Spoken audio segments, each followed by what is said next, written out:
Nama Om Vishnupadaya Krishna Prasthaya Bhutale Srimati Bhakti Vedanta Swami Niti Namane Namaste Saraswati Deve Gauravani Pacharane Nivasesta Sanivadi Paskatyade Satarane Vandeham Shri Guru Shri Yuta Padakamalam Shri Gurun Vaishnavamscha Shri Rupam Sagrajatam Sahagana Raghunatam Vitam Stam Sajivam Sadvaitam Sadvadutam Parijana Sahita Krishna Chaitanya Devam Shri Radha Krishna Padam Sahagana Lalita Shri Vishakam Vitamscha I'm going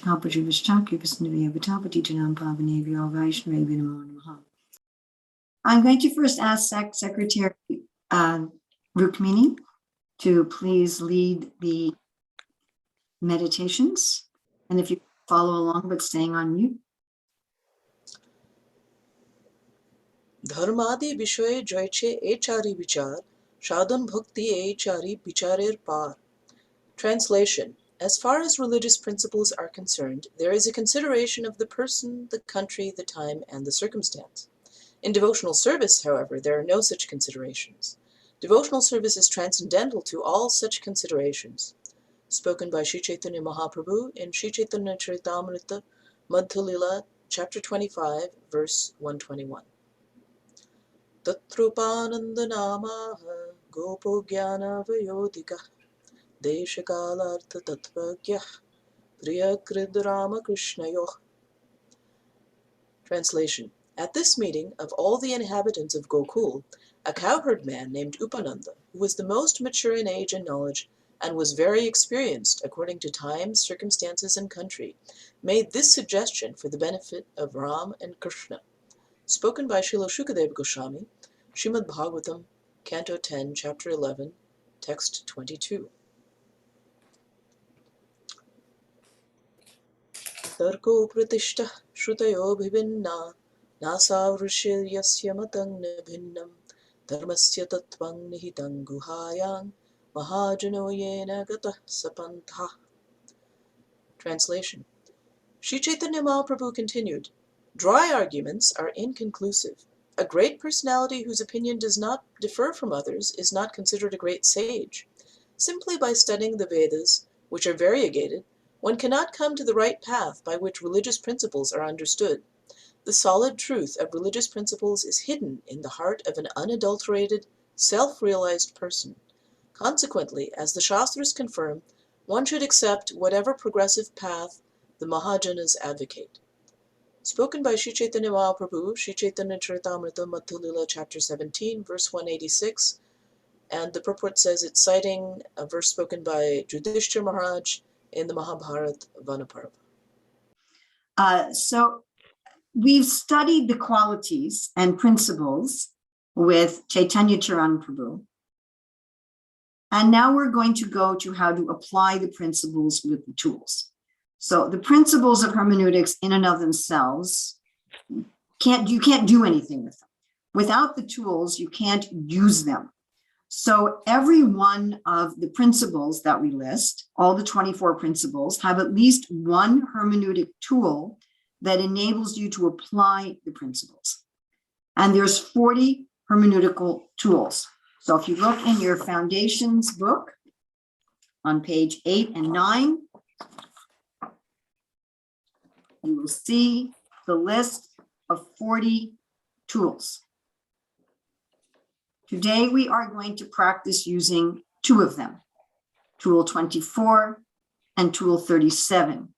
Tool 37 is useful for almost any topic, and Tool 24 is useful for almost any statement. So because these two tools are so useful for so many hermeneutical situations, we felt it would be a good idea for everyone to get practice with them.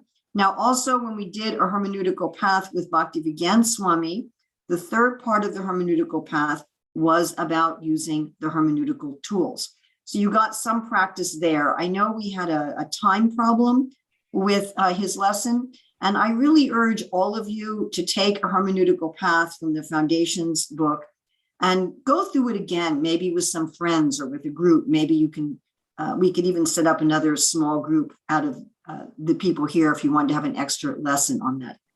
All right, I'd like us to turn in the participants handbook to what I have on page 42. And I would like to ask someone, Raj Kumari, would you be willing to read this statement from January 7th, 1977 in Bombay? Sure. Thank you. This should be strictly outlawed. No more sannyasis. And those sannyasis who have fallen, you get them married. Live like a... No more this show bottle, cheating. It is very ludicrous. Even there is a promise that we shall not fall down again. That is also not believable. What is the use? Better go and speak philosophy in your grihasta dress, not this dress, but you have a nice coat, pants, gentlemen. Who says no? I never said. Rather, I shall be glad to see that up-to-date gentlemen with tilak and shika are speaking.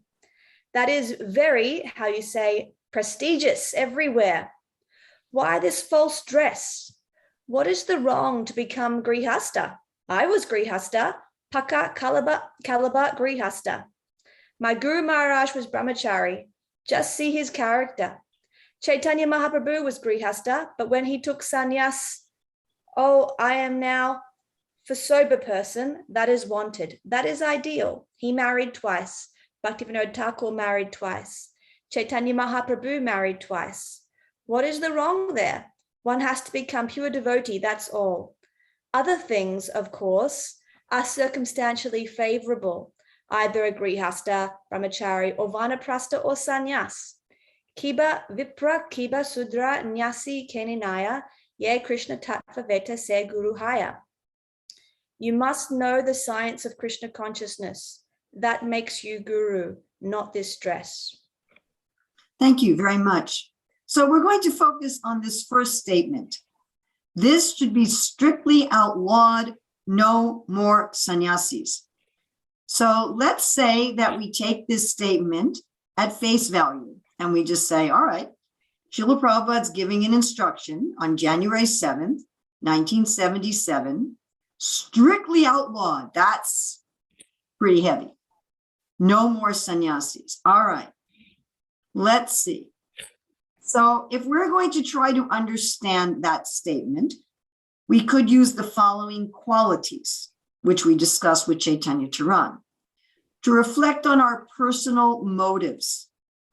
What are my own motives with understanding that statement? Do I want to say, yeah, let's outlaw all sannyasis? Or do I want to say, well, that's just circumstantial, and what's my personal motives? Then assuming good intentions, assuming that when Srila Prabhupada said this, his intentions were benevolent. And then being happy with plurality and discourse. All right, now what about principles? What principles are we going to use? Well, as we discussed in lesson 2 with Bhakti Vigyan Maharaj, we're pretty much always going to use principles 7, 8, and 9 regarding Siddhanta. So in other words, we're going to say, is that statement, let's look at it again. This should be strictly outlawed, no more sannyasis. Is that a restatement of something that is universal, eternal, and transcontextual? Definitely not. Is it a contextualization of that? In other words, is this universal and eternal, but it's applied in a particular context? No. Is it something that supports something universal, eternal, and transcontextual? Well, yeah, it supports the concept of, in our Siddhanta, that there are liberated souls, there are conditioned souls, and there's a process for becoming liberated. It's not stating that specifically, but it's supporting it. In other words, you can look under this statement, and if you interpret this statement indirectly, as Bhakti Vigyan Maharaj was talking about with Stand and Fight, you will find a universal, eternal, and transcontextual principle hiding under it. All right, what other principles could we use to understand this statement? Consideration of context, including historical circumstance, is essential to gaining Shastric insight. What was the historical context when Srila Prabhupada said this? Principle 14, insight emerges through apt dialogue and through mediation, resolution, or reconciliation of paradox, apparent contradiction, and multiple views. Now, we'll be going into that in depth in tomorrow's class with Krsñabhiseka Maharaj, an incredible class that he helped design. Principle 19, the highest truth aims at the welfare of all, how Srila Prabhupada was making this statement. And you can see in that whole paragraph of his statement, for everyone's welfare. Now, again, we can't apply these principles without tools. So which tools could we use? We could use tool 13, look for a statement of equal force or meaning. Whoa. Does Srila Prabhupada also make statements in favor of giving people sannyas? So that's something we could look at. Tool 14 is really interesting. Chronologically later statements are often stronger. Well, just 3 months after this, Srila Prabhupada initiated some sannyasis, including Bhakti Charuswami. Tool 21, some of Srila Prabhupada's statements have universal application, whereas others are applicable in a particular context. So again, this statement looks like it's universal.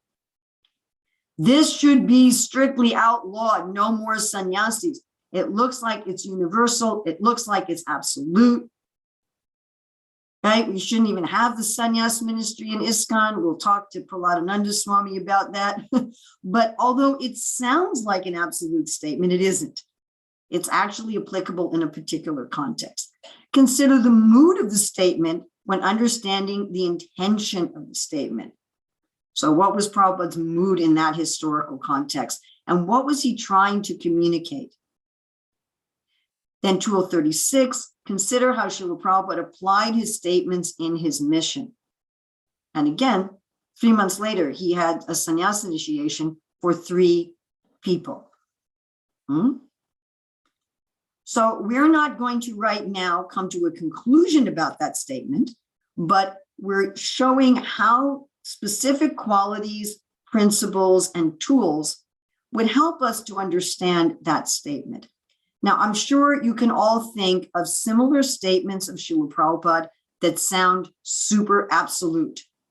Everybody, everything, absolutely, fully, but they're not. And people will take those kind of statements and use them as weapons, right? Shastra and Shastra, as Hari Parshad Prabhu was talking about. Okay, now what we're going to do is for the next 40 minutes, Krsñabhiseka Prabhu is going to take us through demonstrations of using 2 hermeneutic tools. Again, we've chosen these tools because they're applicable for a large number of topics and a large number of statements. So I'm now going to turn everything over to Krsñabhiseka. Thank you, Urmilā-devī, for including me in this class. I feel like a supplement teacher, and I'm grateful you could make it and there wasn't a storm in North Carolina. Urmilā-devī kind of asked me to bring my flavor of teaching to this class. So I'm going to look into tools 24 and 37 over the next 40 minutes. But I want to start with a quick premise that we use in religious studies, which is it's easier to implement theories and methods on another tradition to well understand our own. And with this, I want to ask everybody a question. And if you think you know the answer, give me a little thumbs up in the Zoom, whatever. Have you heard of the statement in Arabic? It's called La ilaha illallah Muhammad Rasulullah, that there is no other God but Allah, and Muhammad is the Rasul, the last prophet. Have you heard of that before? Muhammad is the last prophet. Right?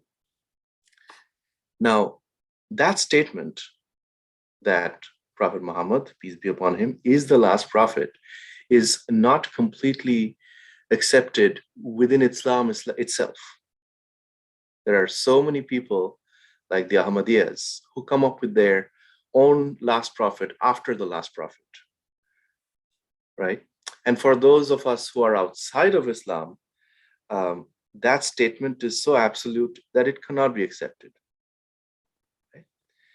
And different people tend to think of what that last prophet means by using some of the hermeneutical tools that we are actually trying to use to understand our Shastras.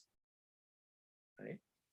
And so some people say that that statement was made in the context of Saudi Arabia or the Judaic tradition in that region, right? And there are innumerable servants of God, and depending on where we are at, some servant appears. And Srila Bhaktivinoda Thakur, in his commentary on Yada Yada Hi Dharmasya, verse in the Bhagavad Gita, says that do not think that avatars appear only in India. To the extent there is dharma available in other cultures, avatars appear to protect them. And to the extent there are pure devotees there, they are able to give bhakti, right? And so the previous commentaries that talk about, these 10 avatars of Vishnu, or the Bhagavata verse which says there are innumerable avatars like waves in an ocean. Many Vaishnavas assume that these are only talking about avatars of Vishnu within the land of Bharatubhumi. But such Shastric statements can be understood in light of other Shastric statements and so on and so forth. So I just wanted to give a little premise to what we are trying to do here with examples outside of the handbook. But now we're going to delve in to statement, I keep getting confused between the principles and the tools. Sorry. Tool 37. Right? And this is where we look into some of the Nyaya principles of how to interpret Shastra. And this is what we're going to try and implement on the statement we just read. Would someone be kind enough to read the Sanskrit verse and the translation for us before we get into an understanding of what it is and start implementing it? Vishayas samshayas chaiva purva pakshas tatotaram nirnayas cheti siddhantam shastreti karanam smritam. So first comes the topic of discussion, the subject matter, right? What exactly are we trying to understand here? So can we think of what the major subject matter is here? Is it no sannyas? Is it dress respectably? What is the vishaya that we are talking about right now?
right? And so he does talk very strongly about cheating. It is very ludicrous, right? Is that only about vows, or is that also about honor?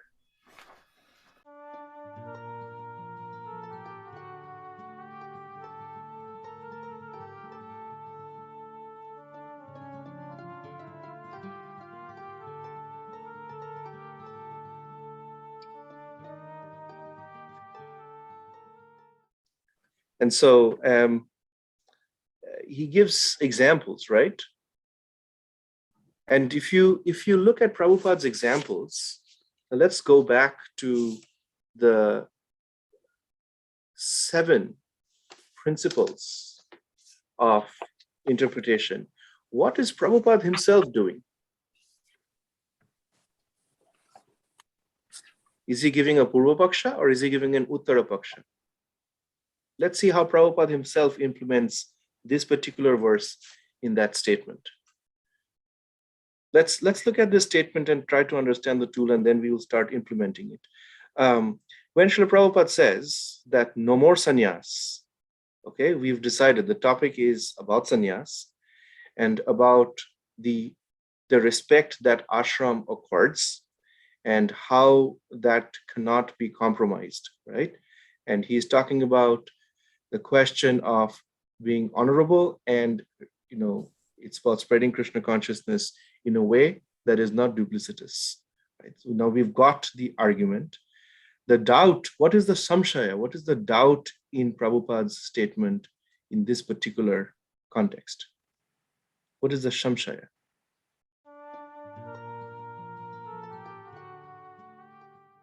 Yes, that now we are considering a serious argument. Sannyas is an ancient tradition. He has sannyasis, right? And somehow they're fallen, they're not behaving like sannyasis. So should we outlaw this whole institution, right? And what is the Purva Paksha?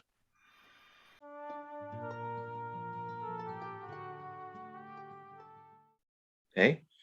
And then what is the Uttara Paksha? If Grihastha Ashram is the Purva Paksha, then what is the Uttara Paksha?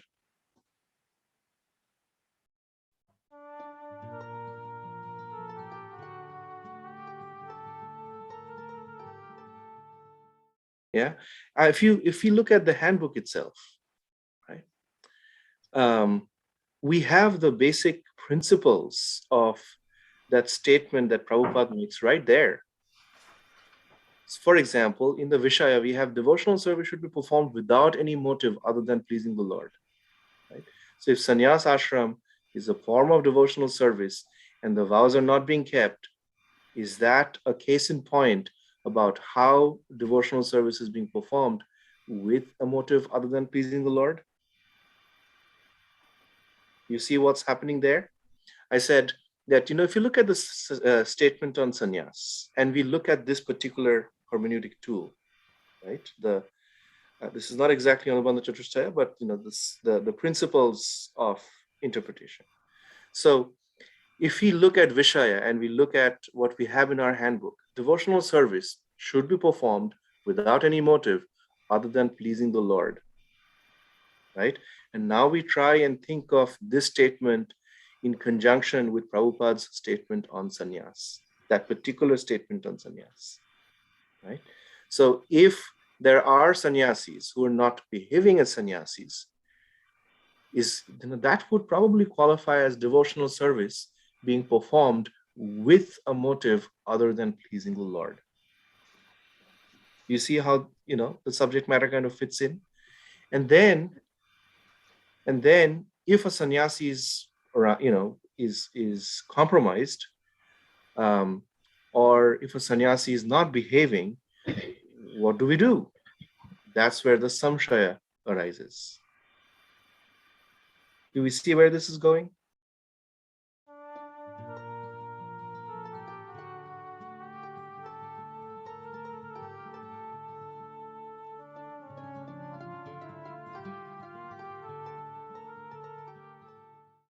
Yes, and there is one more thing. If you look at the entirety of the statement, he's also saying that I was a Pakka Grihastha, Mahaprabhu married twice. Bhaktivinoda Thakur married twice. So the need to present oneself as a sannyasi versus doing unmotivated devotional service to the Lord, right? He's kind of trying to address and resolve that tension. And even though Srila Prabhupada, is not quoting this particular verse, he's actually implementing the tools of this argument in making his own argument. Do you see? So what we are teaching here at this class is a practice of something that Srila Prabhupada himself is practicing in making that argument. You see what I'm trying to say here? The basic components of how a hermeneutical tool may be used in a particular context, right, is being demonstrated here by Srila Prabhupada himself by making that statement. That's the point I'm trying to make. And so let's look at what Prabhupada concludes in that statement. What does Srila Prabhupada conclude in the statement?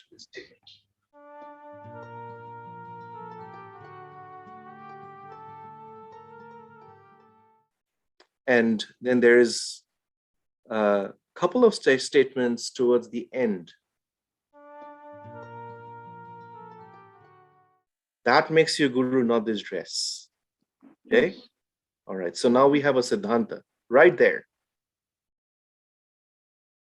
And we have the Vishaya, which is the first sentence, sannyasis have fallen. You get them married. So we now have a topic. We now have a conclusion.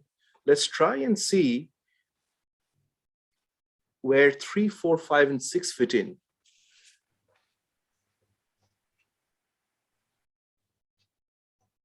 Can you think of any statements in Shastra that says that if something happens to sannyasis, they're considered, right?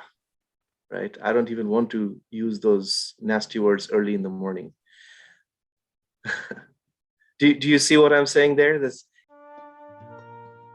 There's that great example. Thank you so much for keeping it, so prim and proper. You see what's happening. So we have a Vishaya, we have a Siddhanta, and what happens when somebody who's taken a certain vow, a certain public promise, and doesn't keep up to it? Well, how should we deal with it?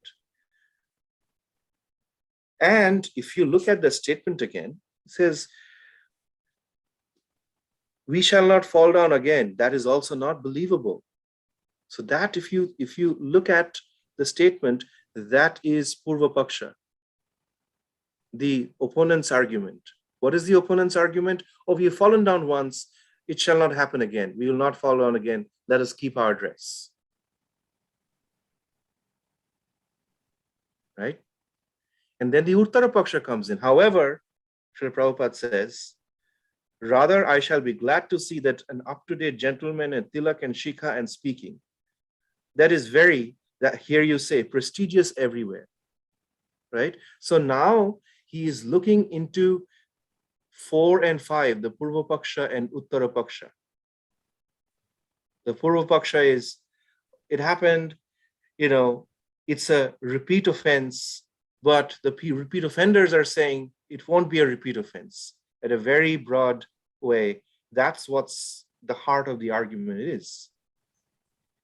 And Srila Prabhupada gives the answer to that by saying, well, repeat offense is not forgivable when it's this serious. Better to rectify the problem than to continue with the practice. Do we see what's happening here? And please stop me and, ask questions or ask me to break it down further till you see these 7 steps in Prabhupada's argument itself. Okay? Are we all on board? Can I get a little thumbs up if you're all on board?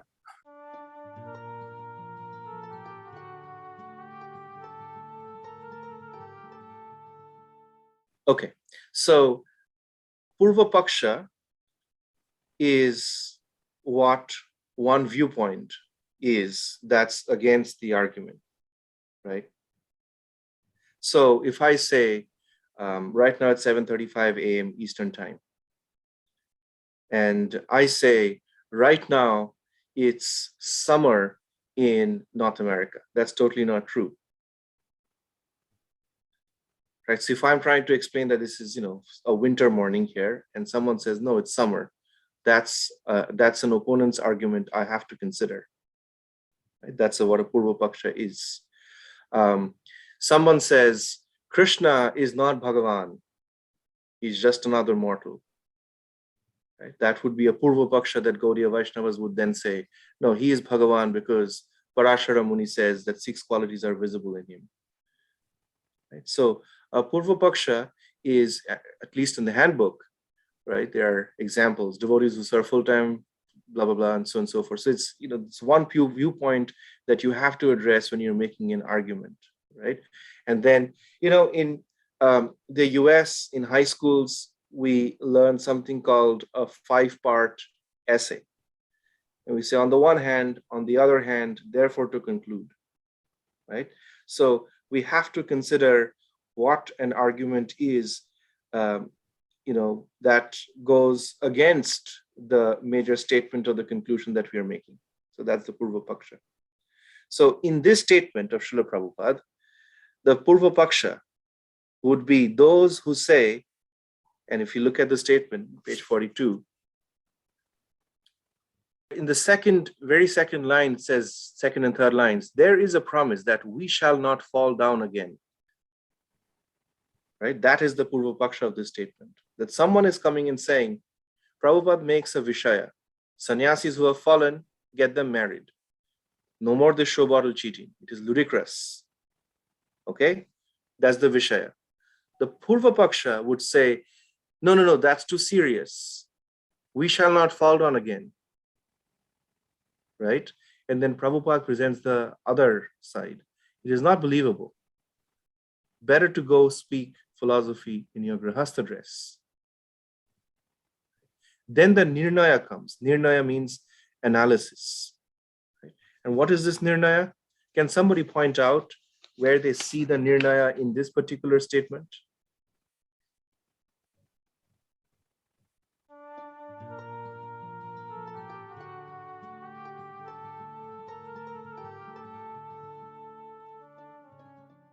And then Prabhupada gives certain statements in favor of his argument, right? And he gives examples. And that's nirnaya, literally in Sanskrit, means analysis, right? What is logically sound and where does the evidence point? That's nirnaya. And only when that has resolved the arguments of the Purva Paksha, then we move on to something called Siddhanta. Siddhanta means the principles of conclusion, the principles that lead to a firm conclusion. Am I clear so far? Am I clear so far?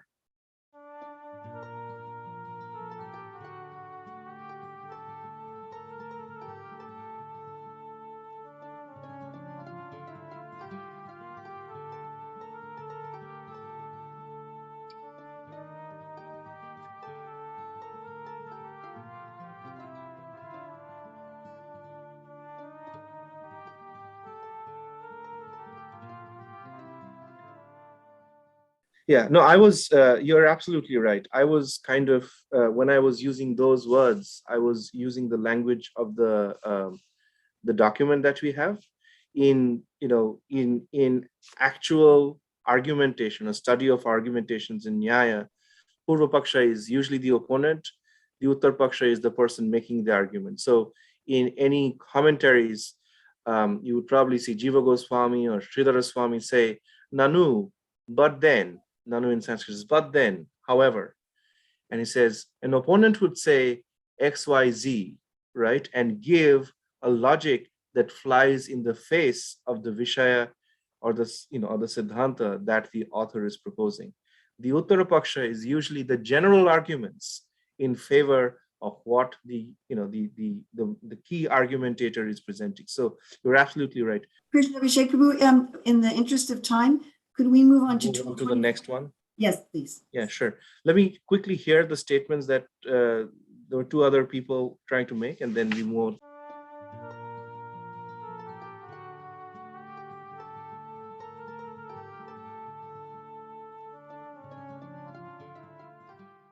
No, it is a counter argument. It's very much like the Hegelian, thesis, antithesis, and synthesis, right? So, the thesis is the Vishaya, the statement. The antithesis is the Purva Paksha, right? The Uttar Paksha gives the the counter argument, and then there is a Nirnaya, which is the synthesis and Siddhanta. All right. For the interest of time, moving on to tool 24. We had an example here, and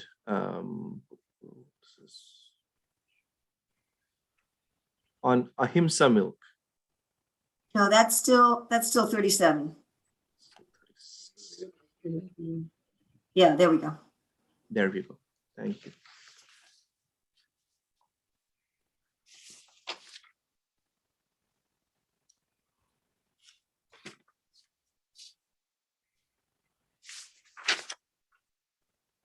Can we look at this particular statement, statement A, worship work itself?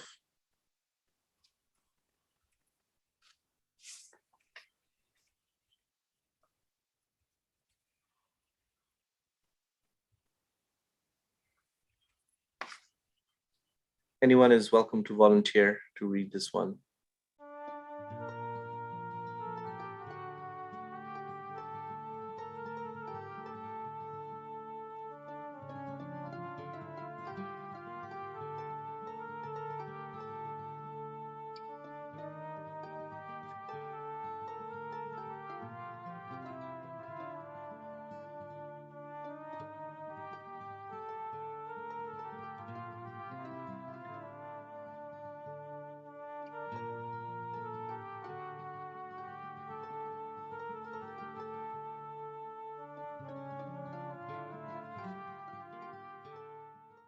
Okay, just to refresh our memory, we are looking at, say, one statement and trying to use two hermeneutical tools, right?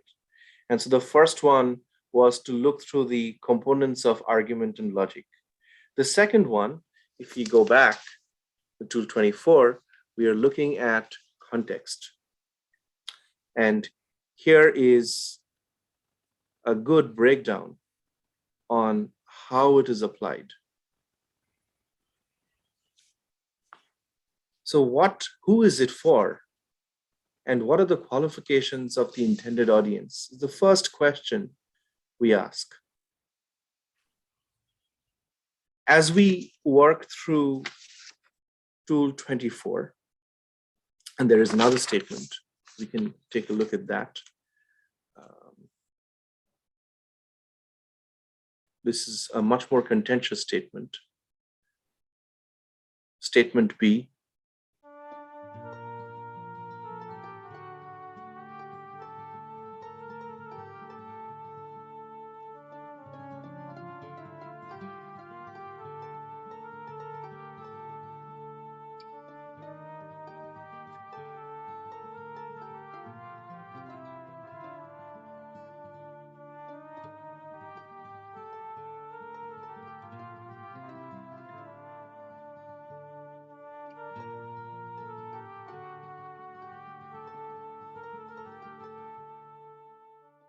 So now we have a difficult statement that we're dealing with, right?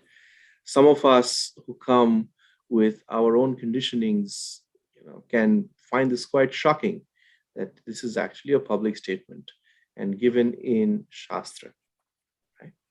But here we again have the hermeneutical tools to consider as we look at such statements. And for this, we turn again to hermeneutical tool 24. Who, what, why, sometimes when, and how do we understand? So let's quickly go for a 5-minute breakout room. So when we break out, we talk about either of these two statements, and we look at how hermeneutical tool 24 applies to either or both of the statements that we just read. Right? We probably should just ask them to do one, otherwise in 5 minutes they won't have time. Okay. So why don't we just do the Mohini one, the more controversial one? Sure, let's do the Mohini one. Okay.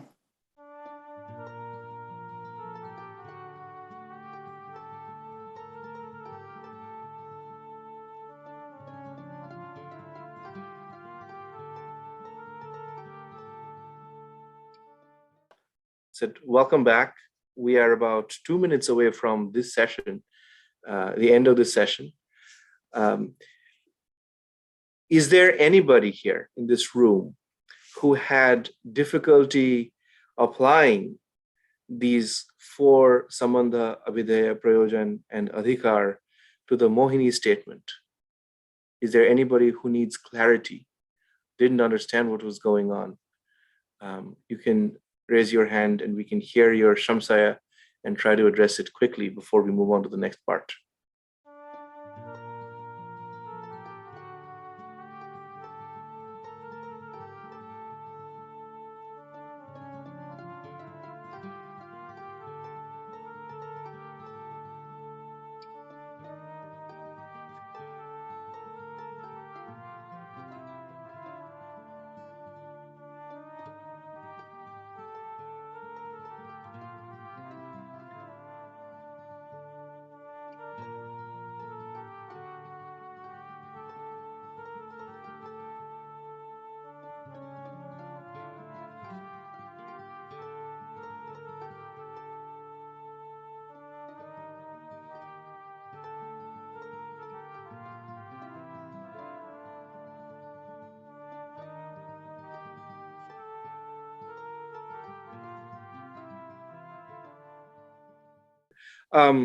You know, when we are applying the hermeneutical tools,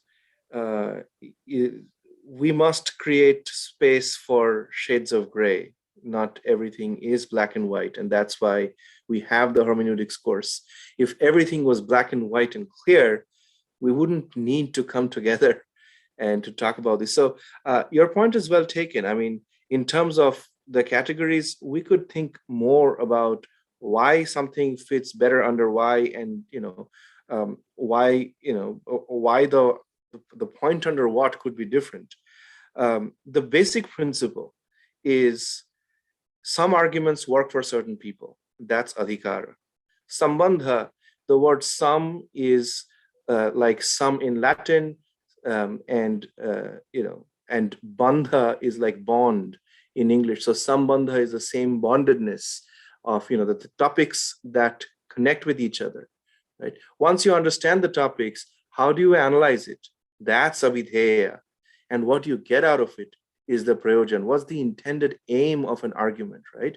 That's prayojana. So in that way, the 4 legs of that kind of anubandha chatushtaya will work together. And can the abhidheya, for example, be under prayojan? Yes, sometimes the boundaries are fluid, right? So that's my quick answer to that. Does that make some sense?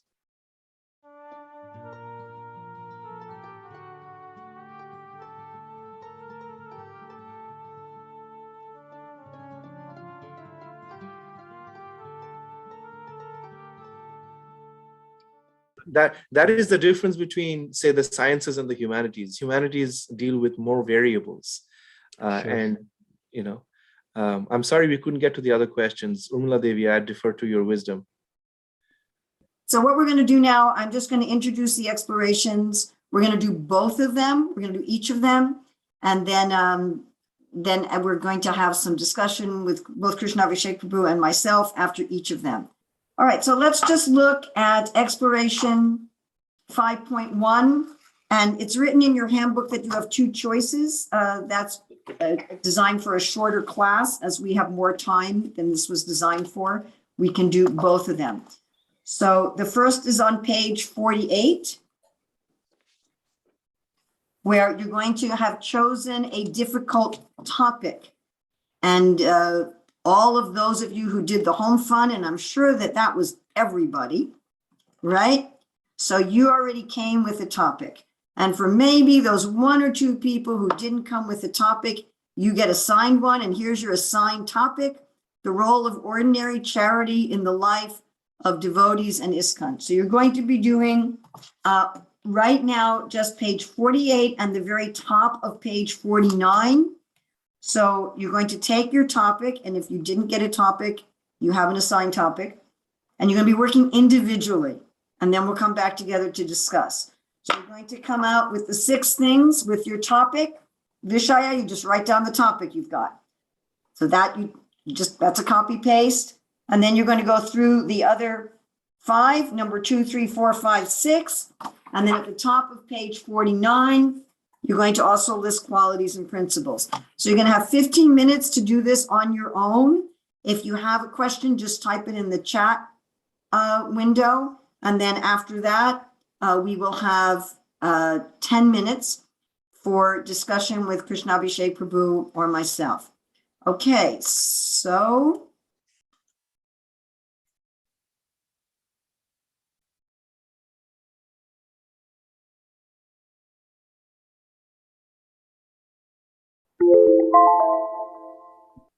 I was thinking, Krsñabhiseka Prabhu, maybe I could answer questions in the chat, because we only have 10 minutes. Maybe I could answer things in the chat and you can answer things verbally. Sure.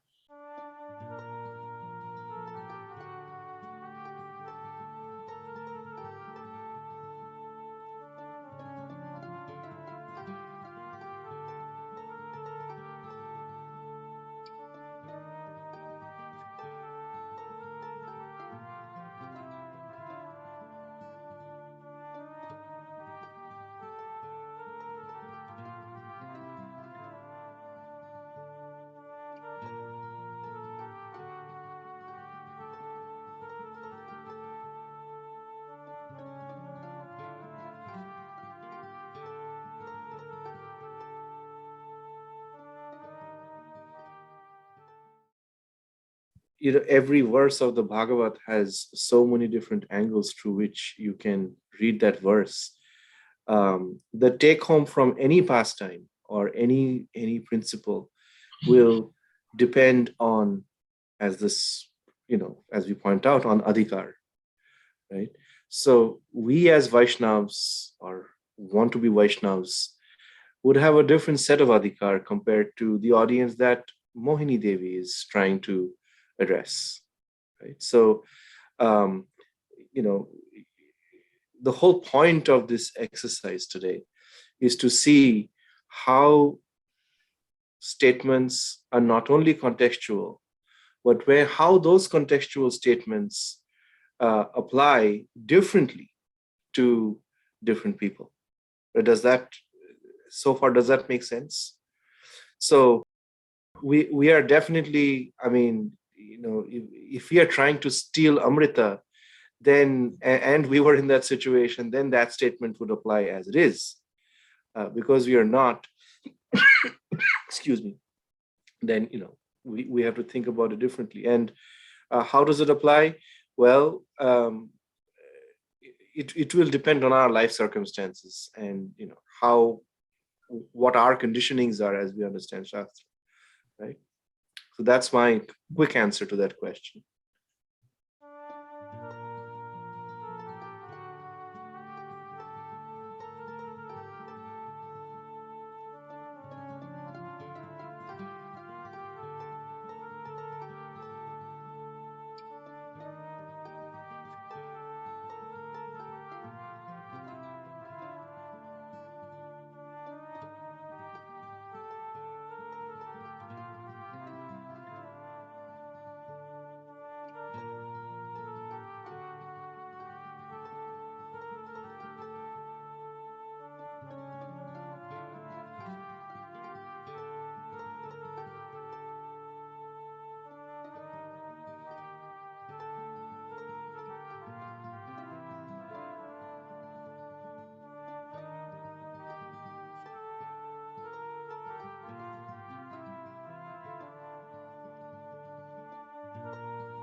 how do you want me to answer this question? I can go through the arguments of logic and show how it applies, or you want me to? You're an accomplished professor. I put that, All right. And you were so instrumental in the SAC hermeneutics in Milan and Houston and in development of this course. I give that to your All good. Right. So this is how, let me kind of give an easy version of this argument rundown, okay? When we teach argumentation for undergrads, we have a formula that we use. The first part is called stasis.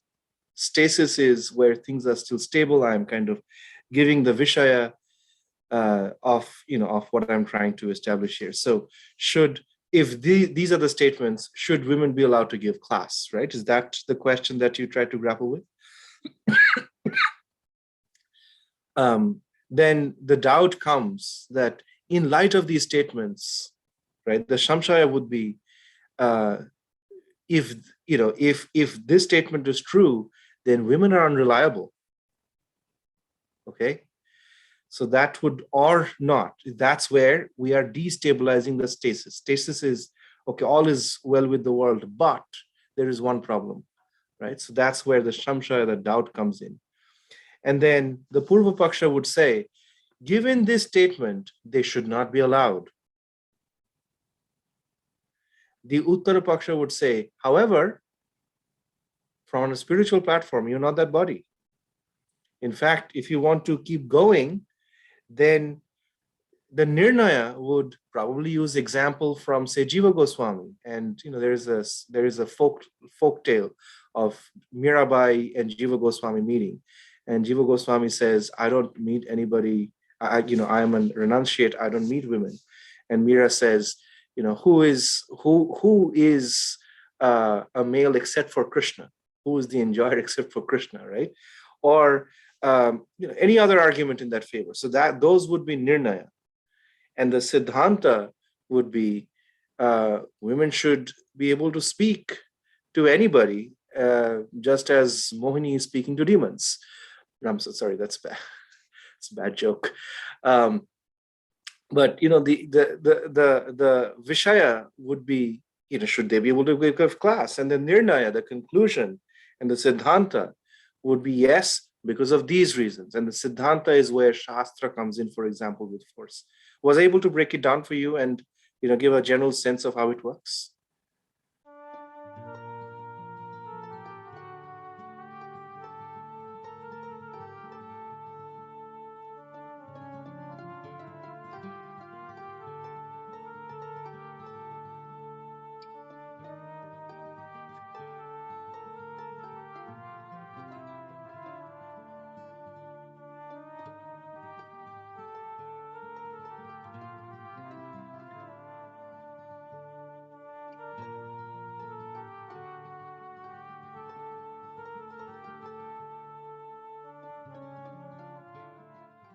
Let me answer that by giving another very secular example. Have you heard of who stole the cookie from the cookie jar? Right? So that's Vishaya. Who stole the cookie from the cookie jar? Samsaya, the child says, not me. Right? And then the Purva Paksha is, I'm not tall enough. The Uttara Paksha is, well, we have a step stool. And anybody could climb that and get the cookie from the cookie jar. Nirnaya, the cat wouldn't steal the cookie from the cookie jar. Siddhanta, the kid stole the cookie from the cookie jar. Do you see? And so in terms of the audience, who stole the cookie from the cookie jar? It's both the mother and the child. They're having that conversation. Does that resonate? Does that make sense?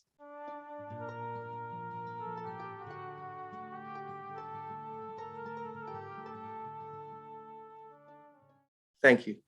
Well, we Amareshwar, probably take at most one more, and then we have to move on to tool 24. Sure.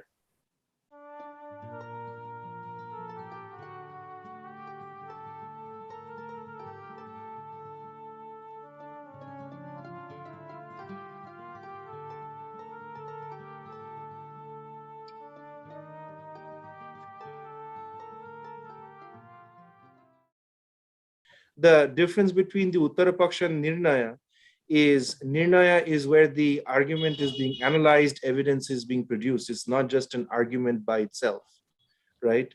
Nirnaya in Sanskrit means analysis, like, doing the detective work. And that's where the Uttarapaksha gets kind of moving towards a Siddhanta. Nirnaya, yes, if you read commentaries, that's usually Purvapaksha. You see, if you do not consider the other person's viewpoint, you cannot have a dialogue. So a Purvapaksha is considering an opponent's arguments. And then Uttarapaksha, goes through it, Nirnaya, and analyzes it. Siddhanta is the conclusion.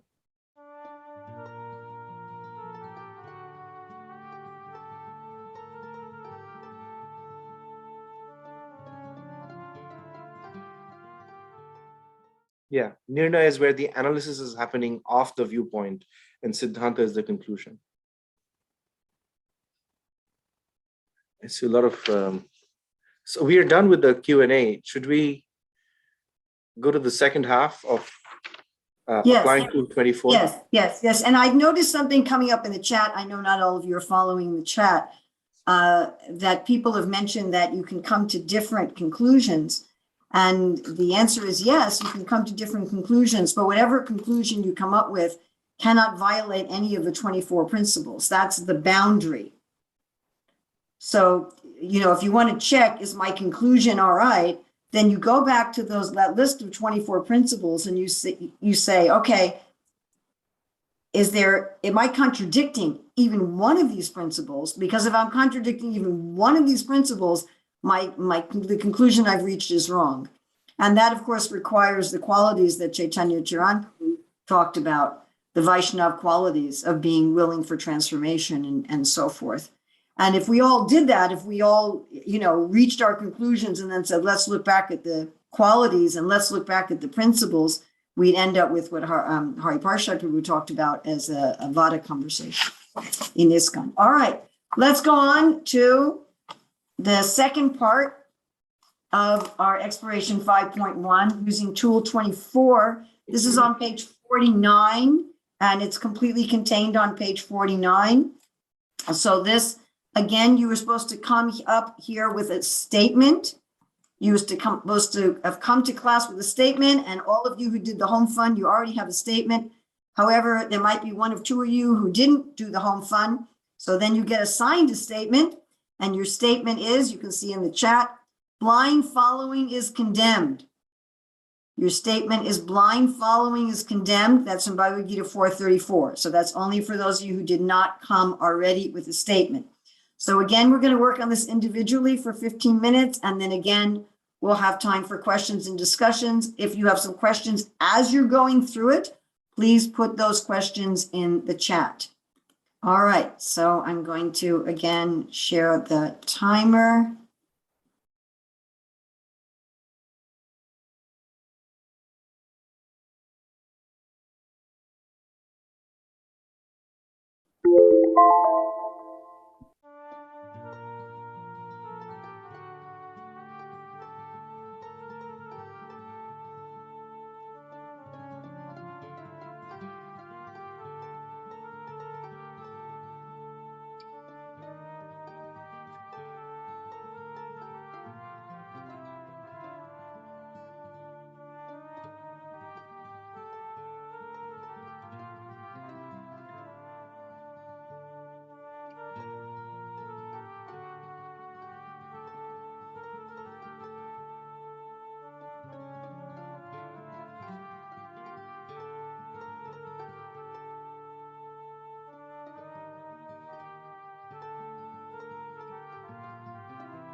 Yes.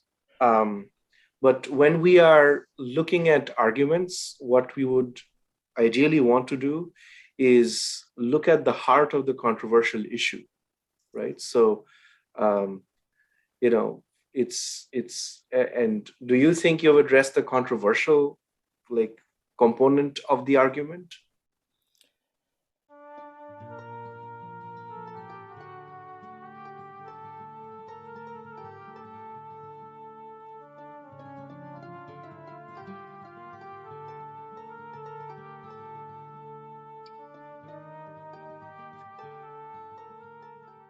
Right, and that is also why we have so many tools. This was just a sample.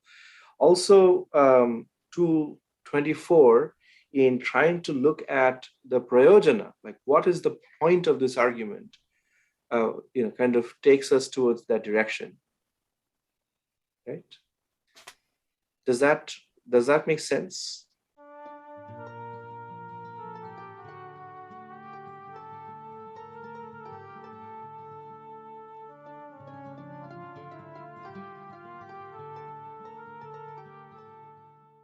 First of all, it will be contextual, right? Now, remember, again, if I want to give an example, Siddhanta that would, say, appeal to a Kanishtha Adhikarin would be different from a Siddhanta that would appeal to a Madhyam Adhikarin. So the Adhikar, considering the Adhikar of the person that we are talking about or talking to, is very important when considering this question. That's the first thing. Second thing, you expressed some questions about the word sambandha itself, right? And I must apologize. There are so many direct messages coming. I tried responding, and sometimes I ended up kind of making a little cross connection. But in one of the direct messages I sent today, I mentioned how sambandha is multi-layered. And so when we're talking about sambandha, we're talking about various things happening spontaneously, all encapsulated in one word. There is the author, right, who's communicating with a future reader through the written text. In Shastra, every report or every kind of text is usually a dialogue, like this person uvacha and that person responded, or in philosophical texts, it's Purva Paksha, Uttar Paksha, Siddhanta, and so on and so forth. Now, who is reading that? I'm not talking about this particular example you said. I'm talking about the principle itself. Who is reading that for who must be taken into consideration while coming to a Siddhantic conclusion, right? So, somebody might be totally satisfied reading Krishna Leela as it is and thinking, oh, this is what's happening right now, and they are in the Uttama platform. But a Madhyama, for example, Madhyama Bhakta, would start thinking that this applies to my sadhan, my bhajan, my meditation in this particular way. So the sambandha of the texts remains overall the same, but slightly changes based on the adhikar of the person. And so that's the general principle.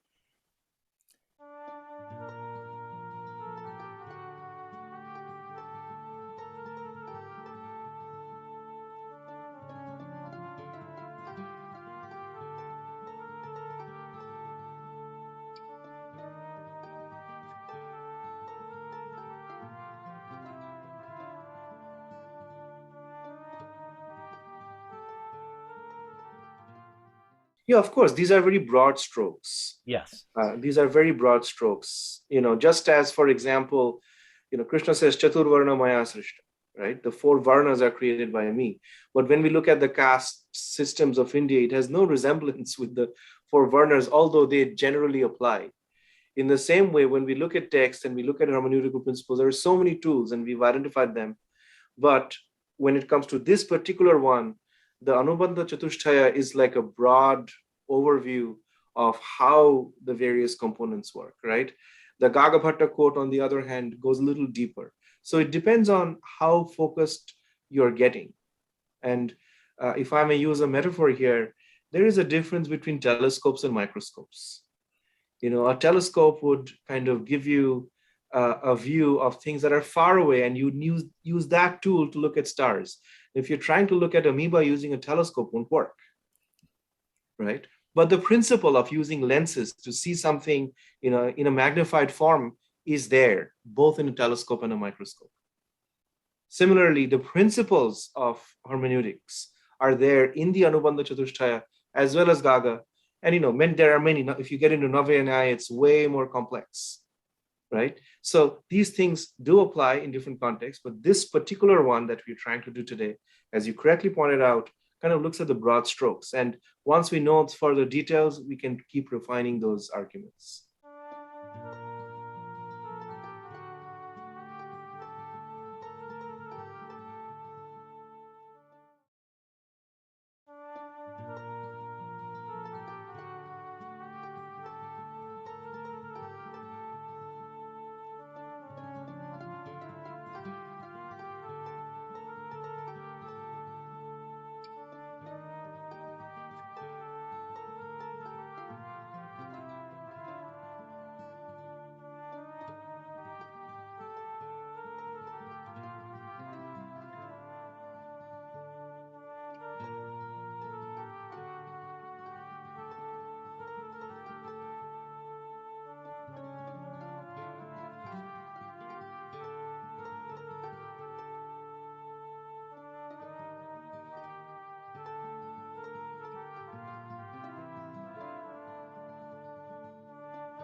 One quick thing, it's everything is spot on, except our shastras offer a choice. Are we going to look at this universe as this bleak, dark place, which is a mechanistic universe, or are we going to see it as something that is teeming with spirit and life? It's just forms of life that are not necessarily human the way we understand it, right? And the Bhagavata version is, it's so much nicer to accept the universe as this wonderful place where, we are suffering only because we've forgotten how to love. The moment we remember that in connection with Krishna, the universe turns wonderful again, right? But thank you for that excellent point. Very good exercise. I'm wondering if we could do something a little different, that if we could ask everybody to just write in the chat, looking at the 40 principles. So turning in your foundation document to the 40 tools, I'm sorry. If you can look at the 40 tools on pages 8 and 9, and just write in the chat for everybody, not a direct message, but for everybody. If everyone can pick 2 or 3 tools that they feel would be really useful to have in ISKCON today. So on page 8 and 9 of the foundation document, and if each person could pick, that's not in the participant's handbook, or it's in the foundation document on page 8 and 9. So if you could pick any 2 or 3 or 4 tools that you think would be really valuable to use in ISKCON today, and write that in the chat in the next 2-3 minutes. Any that would be especially useful. Obviously, they'll all be useful, but any that would be especially useful.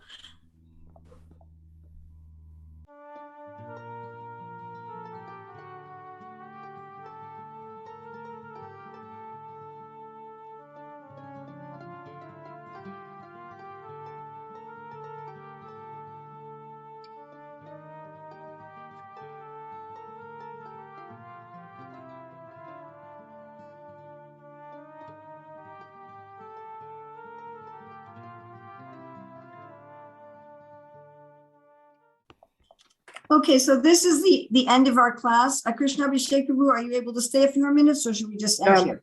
No, I'm here. I can be here for 10, 15 minutes more. Okay, so we have just anybody who needs to leave, the class is over, and that's fine. If any of you want to stay, we can have 10, 15 minutes, not more than 15 minutes, for just open questions on any of the topics of today's class. And tomorrow's lesson with Krsñabhiseka Maharaj it really deals with a lot of the issues that we brought up today about having more than one conclusion and uncertainty and things of that nature.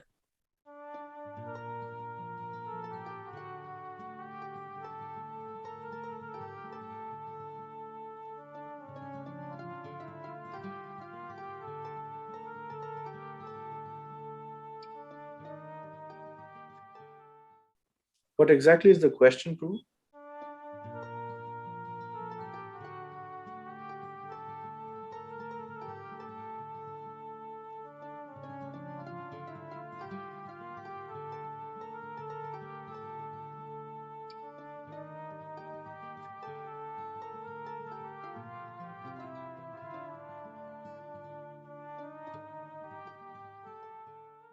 Yeah, I mean, the Anubandha Chatushtaya is quite pervasive throughout all of, Vedic educational systems. Okay. Chaitanya Charitamrita uses it, Jiva Goswami uses it, as an organizing principle. And here what it is basically, now that say you are asking me this question, right? If you were a philosopher, I would consider answering this differently. If you were a trained philosopher, okay, compared to say if you were a trained engineer. okay, But I know very little about you. I know you're in this class. And okay, so I have to adjust my answer accordingly. Correct? That is adhikara.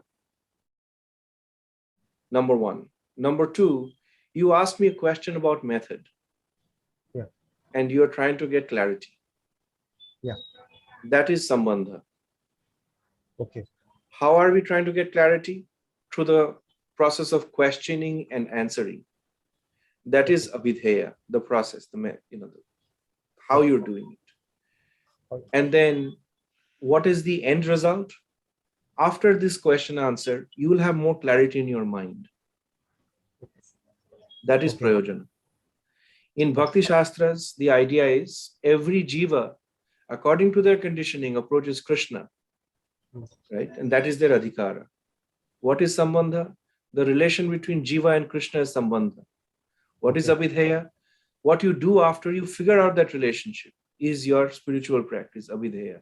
What do you get out of it? You get Krishna prem, that is prayojana. Right? So these four principles, adhikara, sambandha, abhidheya, and prayojana, is quite universally applied across Shastra. Right? And it's the basic kind of method of going from who you are and what kind of answers will work for you to actually getting these answers resolved. Was I able to explain that?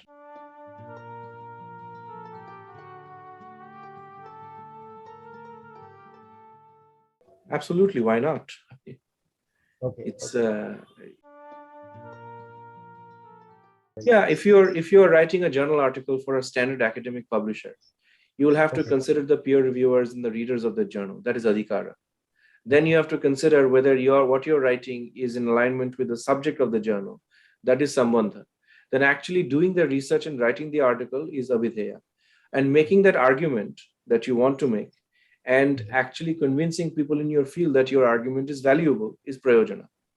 Right? So that's how you apply it. yeah.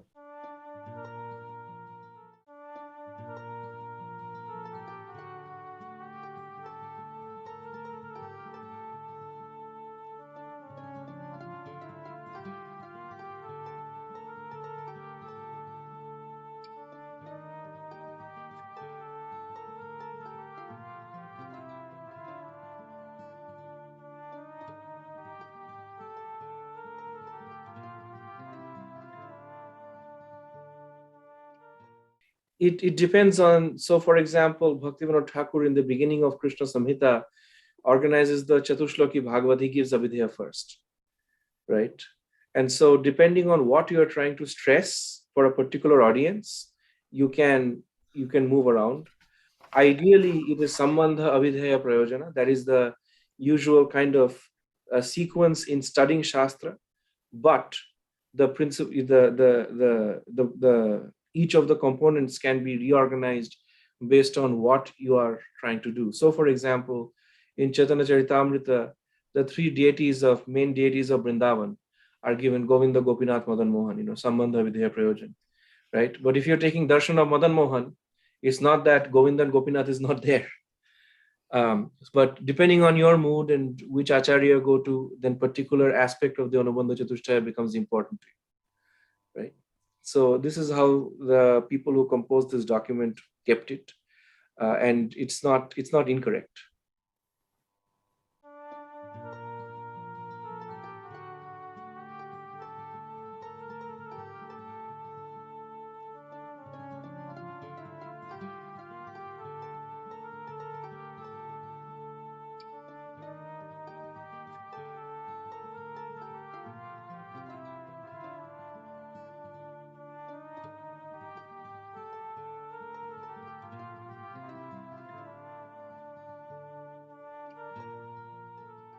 Okay, No. why don't let's just stop you right there. I'm just going to Okay. jump in. Let's look at the foundational document and look at a hermeneutical path. Okay, which we did in lesson 2. So let's look Yes. at the hermeneutical path, which is on page 11, 12, and 13. Yes. That's a very simple and easy to apply way of putting everything together. So on page 11 of a hermeneutical path, you've got questions that relate to the qualities of hermeneutics. Yes. All right, then on page 12 of a hermeneutical path, you're particularly using the tools that have to do with comparison to a concise statement of Siddhanta. Yes. Yes. Then on page 13 of a hermeneutical path, we've picked out some of the key and most important hermeneutical tools, and you'll notice that one of them is tool 24. And as you use those tools, so a beginner in hermeneutics could just take this hermeneutical path and use that.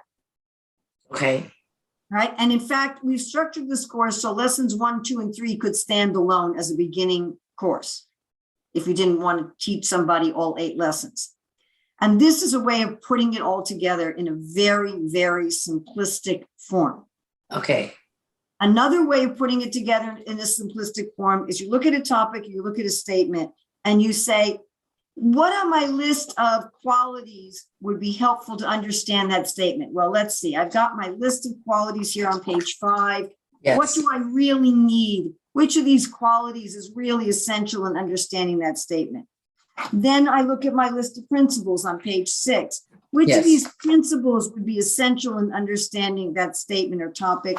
And then I would look at my tools and say, which is on page 8 and 9, and say, now, which of these tools am I going to use? Because I'm not going to Okay. use all the tools. I'm going to use tools that are going to connect with the principles that I've chosen.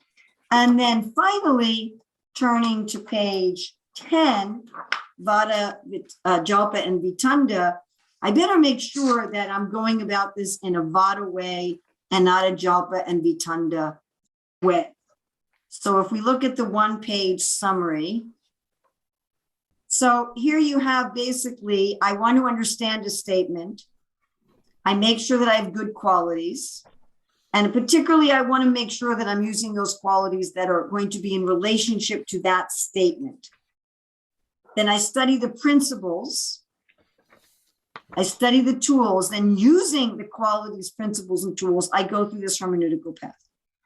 I assess my mood. I assess my motive. I compare to a concise statement of Siddhanta. I use the tools, and then I gain understanding.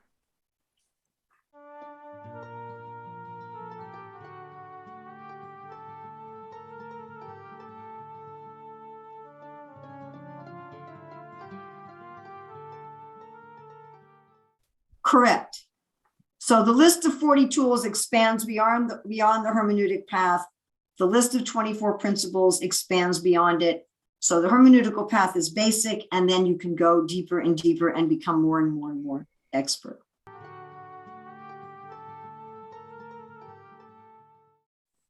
Thank you. Thank you.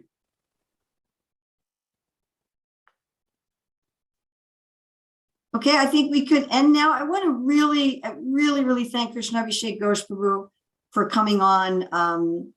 He's not on the Shastra Advisory Council anymore, so this was really a big thing for me to ask him. He's working at the Institute for Vaishnav Studies, That's right. correct? And you're the director there? Yes. Yes, yes. And he was a very key person in developing the Shastric Advisory Council of Hermeneutics, which the GBC approved, but to kind of pull him out of SAC retirement at the last minute when we had a cancellation from a teacher with COVID and say, hey, can you come out of SAC retirement and co-teach the course? And he so kindly agreed with his crazy busy schedule. And I really, if everyone could please give some appreciation. I'm so grateful that you were willing to do this. Thank you. Thank you, Urmilā-devī, for including me here. It's my great honor to be able to serve a Vaishnava as such as yourself. Srila Prabhupada ki jai. Srila Prabhupada ki jai.